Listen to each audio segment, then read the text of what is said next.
I'm Rob Goodwin on location at Fenway Park with my co-host, or actually co-host number 2, John Korn. John, great day for a game today. Great day for a game, and we're right across the, right over there is the parking lot where Manny used to hit his home runs. We're on a green monster behind us. Yeah, So we're ready. Right on Lansdowne Street.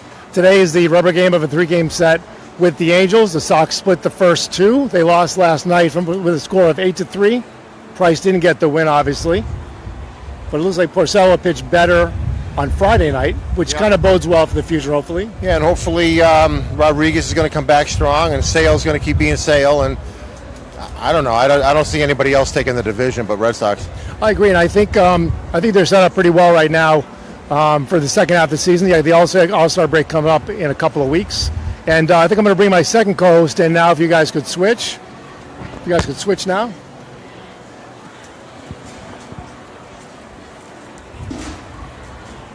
Randy Flanagan, come on in. How are you, sir? Good to see you. How's it going? Long time no see. I think it's been since winter weekend that you're on the show. That's right. I'm a part-timer now. I think we're being asked to get off this. I guess we were just asked to move off of Lansdowne Street. So They don't know who you are? They don't know who we are. I think the last time you were on the show was at winter weekend. Yeah, that's right. It was a fun time. We actually bought a bunch of tickets that day, and this is one of the sets that we bought. Absolutely, and we knew the game would be a good one, and we knew the weather would be great.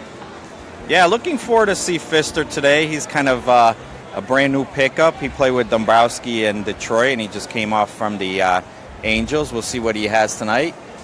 Pretty much a 500 pitcher, but throws in about the 80s. Yeah, and maybe he'll give us 5 or 6 innings and then take it to the bullpen.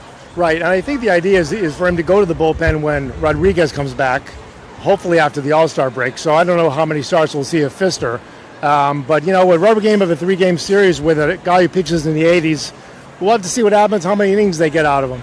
Yeah, that's right. And, just looking so far at this point in the season, a lot of people are down on the Sox. But, hey, tied for first place. I think they're a bat away from pulling away from the division. So I think things are looking pretty well. I think they're in a great spot. The Yankees have been in a tailspin lately, and as my friends who are Yankee fans have said, they expected it, which is too bad because, they were playing some really good baseball for a while there. And they could turn it around. It's very early, but I think the Sox are in a great position right now to gain some ground, get a lead, and see what happens in the second half. Yeah, I think it's going to be a great second half. I think we're going to get some of that pitching back. I think Price is going to start getting back into a flow of things. Sale has been outstanding. I think he starts the All-Star game. Closer is going to be Kimbrel. What else? I don't know what else to say. I agree. And their bullpen's like second best ERA in the league without Thornburg, without Carson Smith. So, that's another thing that sets them up pretty well. So do you guys want to talk about what you were discussing earlier in the home runs that you were talking about? Let me give the mic to you. Yeah. And I'll grab the camera. Yeah, so earlier, just a little while ago, we were having a slice of pizza over here, and we were talking about longest home runs, and, do these home runs travel as far on here, obviously? So we started looking things up, and not all the big 600-foot home runs are what they were in the past, but some of these, for example, the one that traveled here, 502 feet, 30, but Babe Ruth with the longest at 575 was estimated thing. And any words on that? Any thoughts on that? Yeah, I think. I think part of the mystique of there's a building way over there, the Hotel Buckmeister. There was a game one time. Jack Clark hit the top of that building with a home run. He didn't. There was he hit something else. Somehow I think a lot of it is just what it looked like and where it landed and that kind of thing.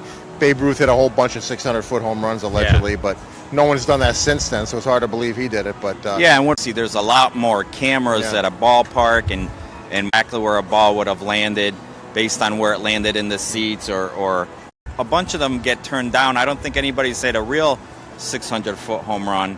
That parking lot right there, that's got to be, let's see, well, no, maybe a little over 400 feet, but so 400 something happens every day. But I remember when I was a kid listening to a Red Sox game, and Ned Martin, they were playing the California Angels. I remember him saying that the longest home run in that stadium was by. Who knows if he really hit it that far? But I mean, we've all been in a spot. You're saying, all right, that was 420 or that was 430. It was can you just imagine 500-foot home run? He's looked farther. If they go past the bullpen into the bleachers, it's going to look like an